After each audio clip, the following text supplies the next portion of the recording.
Tell how excited I am. I've been giddy ever since I've gotten this little thing, this little powerful thing. Hi everyone, this is Tamara with Lucebianca Sound Healing and Meditation. And today I have a special treat for you. Well, I guess I have two special treats. The first one is Miss Paisley here decided that she needed to sit down with mommy because she was growling and grunting when I started recording this video, so I think she wanted some attention. So she may be with us for some portions of this video. We'll see how this goes. And the second treat is, oh my gosh, you guys, I am so excited to share this video with you because I have definitely and literally a blast from the past to share with you in my hands. As you know, I believe that everything holds energy, and even ancient artifacts and things from the past that has been passed down from generation to generation is definitely a huge source of energy because it has traveled so much for, so much time and in so many places. So when we happen to come across an object, whatever that may be, that is very, very old, there is so much energy and history in that particular object. And I was able to get my hands on something that is absolutely magnificent. And I want to share with you what it is, how it feels, what type of energy it holds in its structure. And also, I pulled some cards on it to see the message and what is it trying to tell us, why it made its way to me. So I really hope you guys enjoy because this is so cool. Okay, so let's get right to it. Can you tell how excited I am? I've been giddy ever since I've gotten this little thing, this little powerful thing. Okay, so about maybe 2-3 weeks ago, my husband asked me to go with him to a coin show. So my husband is an avid coin collector. He has his own YouTube channel and he's just really into coins and just collecting, and he knows all about them. So he gets really excited when there is like a local show. And I had never been to one, and he asked me to go, and I was kind of like, sure. I just wanted to just kind of see what it's all about and support him, even though I have zero idea about coins, and I also kind of have a little bit of no interest, I guess, in collecting coins. It's not one of my hobbies. But I went, and I'm so glad I did because it was actually a really cool experience. There are these coin shows that have currency and even other keepsake items and jewelry that are super old. Well, I happened to come across something that just blew my mind, and I'm about to share it with you now. So, some of you know I am completely obsessed with Egypt, ancient Egypt, ever since I was a little girl. And I was able to find a coin that dates back from 180 to 164 BC. Yes. I'm screaming on the inside because I'm just so excited, just so happy. So I'm going to take it out and I'm going to do the best that I can to show you the coin on camera. It doesn't do it justice by just showing it on video. I have taken some other pictures and videos of it, and I'll try to upload them, and hopefully you can see it a little bit better. But let me give you first a very quick view of this amazing coin. I'm not sure how to best hold it. Actually, hold on. Okay. So this is one side. There's like the head of a person, and we'll kind of dive into that in a minute. And then on the other side, which is a little bit harder to see, I think once I explain it and I'll show you the other videos and pictures I've taken of it, you can see it a little bit better. You'll be able to see what I'm talking about. But look how it's got this irregular shape, and it's I would say it's comparable in weight to our coins that we use nowadays. It does feel to me a little bit thicker maybe, but let me give you a little bit of a background on the history going on around the time period that this was created. So this coin dates back to Ptolemaic Egypt. So again, it's from 180 to 164 BC. And this specific coin dates back to the reign of Ptolemy the sixth. And this, so Ptolemy the sixth, and this apparently it's called a tetraball, which when I was looking things up and kind of researching all this stuff, it sounds like it might be 2/3 of a drachma. If anyone is like very knowledgeable about all this and I'm saying anything incorrectly historically or whatever, just, you know, feel free to comment and let me know. But this is all that I've been able to find in my research. So Ptolemy the sixth was a Greek king during Ptolemaic Egypt. He was the son of Ptolemy the fifth and Cleopatra the first. So Cleopatra the first being way before the Cleopatra that we know nowadays, the one we associate with Mark Antony. That was Cleopatra the seventh, I believe. Yes, Cleopatra the seventh. So she was the first Cleopatra, and her and Ptolemy the first had several sons, and Ptolemy the sixth is the one that we are talking about right now. So his father, Ptolemy the sixth father, died when he was just 6 years old. So when he became king, really his mother, Cleopatra the first, became the regent, and she had two other associates that helped her rule, right? So as he got older, Ptolemy the sixth ended up marrying Cleopatra the second. So it was a sister-wife relationship. Back in the day, that was very, very common. So just to give you a little bit of a perspective about that time frame during his reign, for one, there was a very, very heavy Roman influence and Greek influence. And then during his empire, he kind of continued the work started by his father, which was fighting several horrible wars against the Seleucid. I'm not sure if I'm saying it correctly, over the control of Syria. So there were a lot of wars going on. Now he is known to have ruled from 180 to 164 BC, and then he had at one point been overthrown for a short period of time, and he came back to rule a second time from 163 to 145 BC. In the religious context of this time frame, because I think historically and religiously it's important to know what you're holding and the history behind it. Ptolemy the sixth very much embraced the traditional positive relationship they had with the priests, right? So the priesthood was very, very important for them, and he believed in supporting the priests. Now I'm talking about the priests of Egypt. I'm not talking about Christianity or anything like that.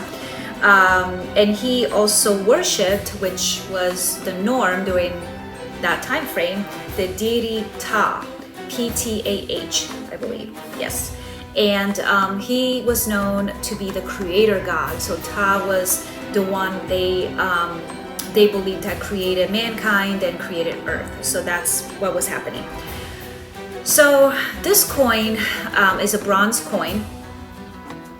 And on one side, so the head that we were just observing, it is believed to be the head of Isis, the god Isis, which was a very, very important religious figure during that time frame as well. So, at first I thought it might have been Ptah, but actually Isis showed on many of these coins back then, because she was like sort of the overseer and highly respected.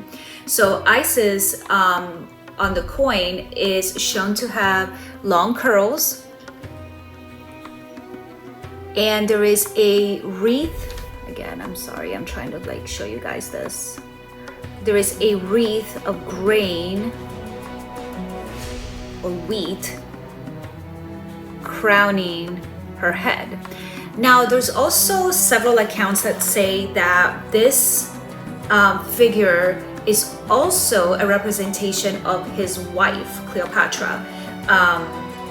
So I guess it could be a symbolism for both of them.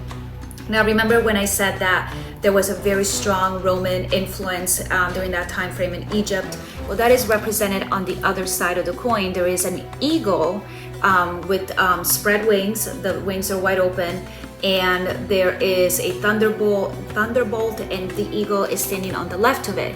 Now, there is some markings and some ancient Greek letters on this, and I was able to find the Greek letters, but not the actual meaning of it. So if anyone out there knows, I would absolutely love to know. So one last thing I want to mention about this coin, because I was like really confused about it. So I did a little bit of research, but as you can tell, there is like a little hole on both sides right in the center. So apparently when they were carving this coin, so the coin was minted in the mint in Alexandria. That's where one of the main mints was, and this is linked to the one in Alexandria. They would put the material, the stone, the metal, I guess what I'm trying to say, the metal, on this flan that would hold the metal into place, and then it would be rotated in a circular motion to basically make it into a round, sort of like a round shape. So once they switched it, they did the same on the reverse side. So I'm assuming that this hole, for everything that seems to be coming up, is the indent from that tool that was holding the metal into place as it was spun around and around and around. So that's all fascinating to me. So when I hold this, there is no like sparks of heavy energy or anything like that. Like I have held in my hands things that were really old, and right away I felt like a rush of something, right? When I hold this coin in my hand, there is almost like I can feel how old it is, but it's more in a subtle way. There is a sort of a inner knowing, almost like it feels familiar, and I don't know how to describe that exactly, but it feels familiar to me. It feels like all the history and all the energy in this coin I have felt somehow, somewhere before. And it has a very comforting type of energy, and you can tell it has a long history, right? So that in itself is a powerful feeling.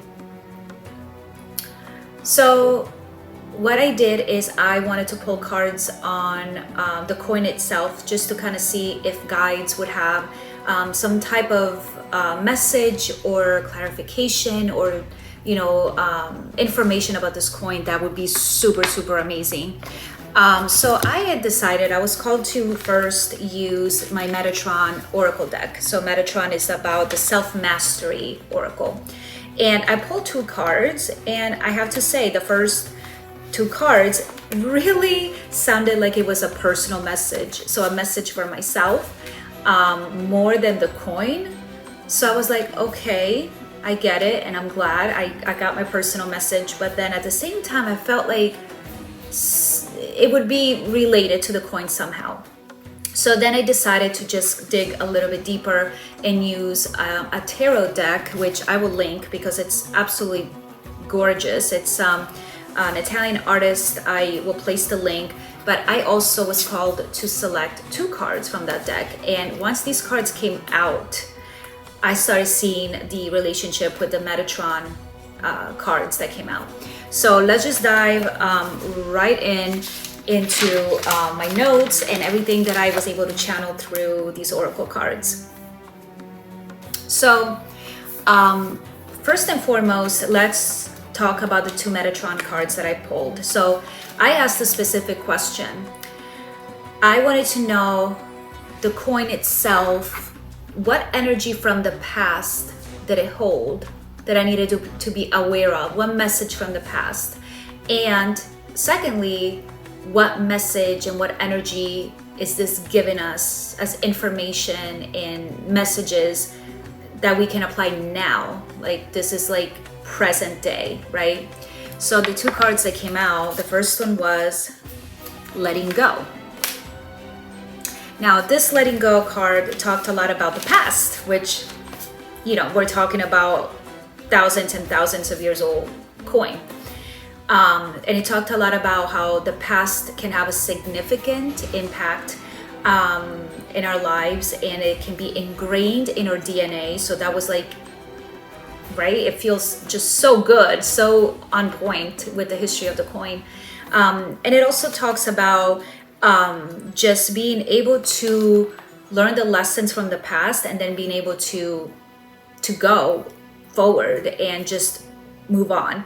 And this can be applied to mindset, behaviors, pattern, family history.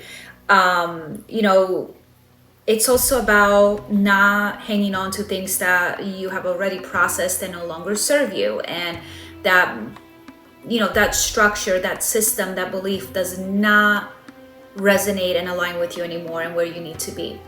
So I did feel like there was a little bit of sadness energy that I picked up in relation to the coin.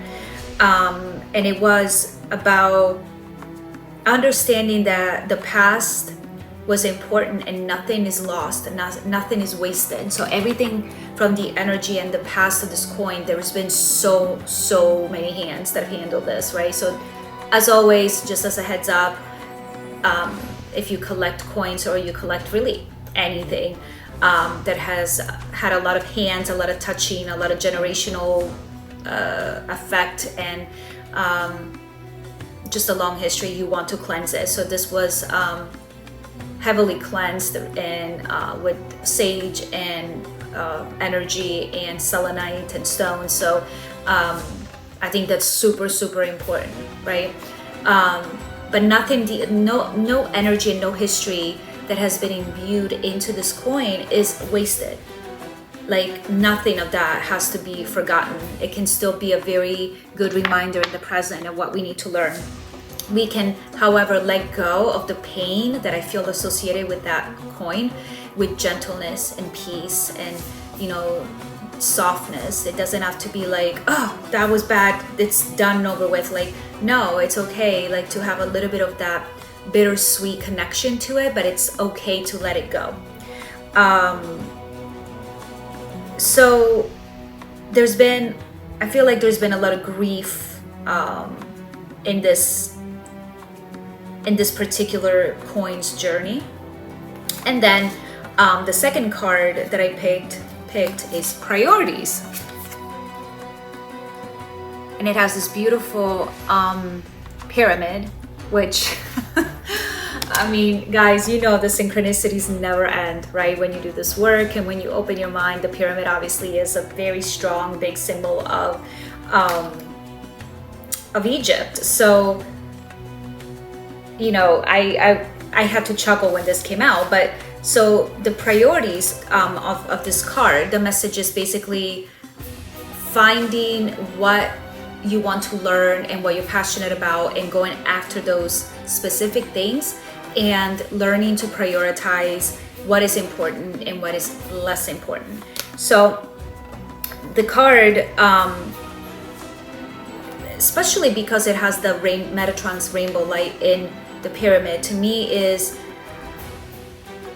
is really a call for spiritual enlightenment. So linking it to the coin to me is that being able to look at this coin, feel this coin, understand and research the history of this coin really can have a strong effect on moving forward and allowing that to be a tool to spiritually open up even more and to become more enlightened and really understand the history of mankind and as a collective how we have changed spiritually, emotionally, on so many levels. So and it is also a representation how there can be enlightenment in a tool used that was earthly. This is an earthly object. This was minted, carved, created thousands and thousands and thousands of years ago. And so many people, so many human beings have been able to use it for good or for bad, right? So even an earthly piece of metal that is not even like perfectly round and, you know, you can't see one side very well. There's definitely some damage and, you know, it's starting to fade, the image of the eagle. Even so, you can glean so much from something so small and it can be so powerful. And the way to me that that falls into this card and the energy behind this coin is that we can only go up. We can only go up. We can only look forward and into the future. And there's so much to learn from the past and the foundation of history and spirituality and, you know, the worship of the gods and the people that created this coin and the historical context of what was going on at that time. So important as a foundation, but now we are moving up. And what else can we learn from all of this?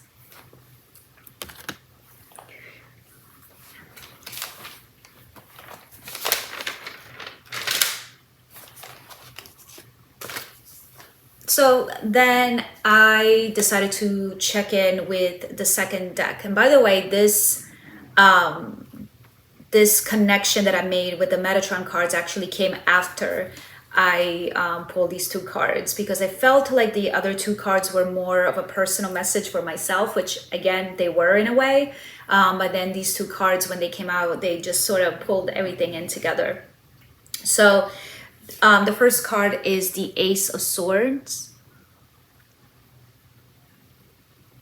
Now, the Ace of Swords is it's all about mental energy, mental capacity, decisions and strategies, and the way we communicate and the way we decide to make decisions, whether they're creative decisions or impulsive decisions. And of course, the ace, number one, symbolizes the very beginning. So again, what a wonderful synchronization that is, that we're talking about something so old, which was the beginning, right, of such a long history behind us.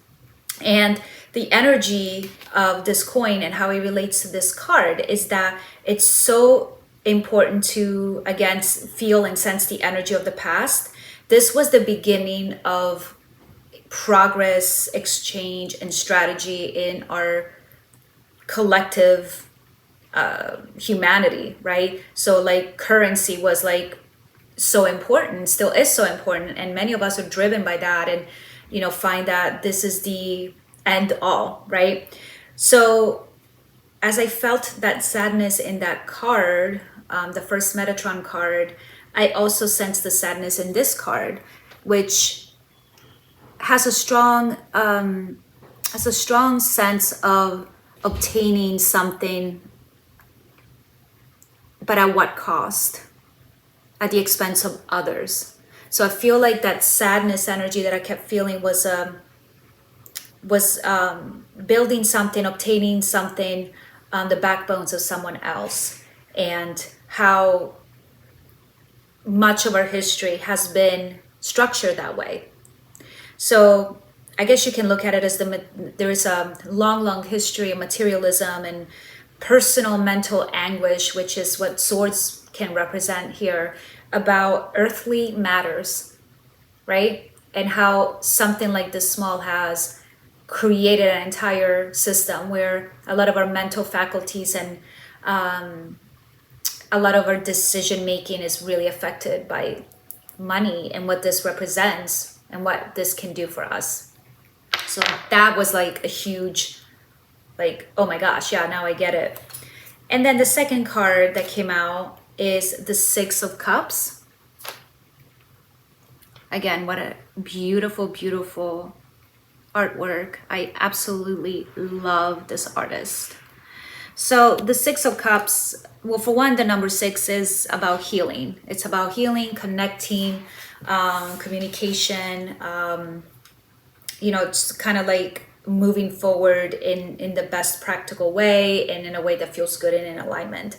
So with this card, which is also about emotions and relationships as signified by the cups, the energy of this coin symbolizes how, as a collective, we still have so many attachments and roots to the past systems, going back for thousands and thousands of years. This is a reminder that much has changed since then, and that old energies of the lack and materialism and the constant fight to obtain more and more abundance and trying to collect wealth, using whatever means necessary, it is still too embedded in our consciousness. And in order to really start going up and ascend to the next level after humanity has been struggling with this materialistic connection for so long, is we have to start realizing that currency is a state of mind and energy, and what can we learn from our ancestors? What can we learn from the beginning, the foundation of what this little coin means to all of us? Paisley's back because she was barking. So definitely the message, the overall message is that take a moment and really ponder how this piece of metal has created so much trauma, but also so much beautiful things. So basically the energy that was imbued in metal and the significance. Are you grunting? What's wrong? What's wrong? The significance that was given to this coin, it is something that tells you we can assign energy to anything. So now, what is the next step for me that this coin is in my possession? Because a lot of people ask me, what are you going to do with that? Well, I use it to meditate. And when I find something that is this old, I use it to connect with ancestors. I've always felt that I had a strong connection with Egypt, and it wasn't until recently. Paisley. It wasn't until recently where I did a, one of those DNA tests that it does show that I have a lot of roots and a lot more DNA than I could ever expect coming from Egypt. So for now, I'm just going to cherish it and maybe try to learn a little bit more of it and basically tap into this message more of cutting ties with generational and past and ancient beliefs and structures and make it work to my advantage and hopefully teach others and show others. I do feel like there will be other downloads that come through with this with this beautiful coin in my collection. So if something does come up, any downloads or channeling, I will definitely share it with you guys. But I just think this was the coolest thing ever, and I just wanted to tell you all about it. So drop me a comment, let me know what do you think about this coin. If you have any collection of anything old that you feel a lot of energy connected to it and how that has manifested in your own life, because I'm fascinated by that. So I would really, really love to know more about it. As always, please like and share this channel with someone who may enjoy it, and subscribe. And Paisley and I are off. Say bye. Can you say bye? Until next time, guys.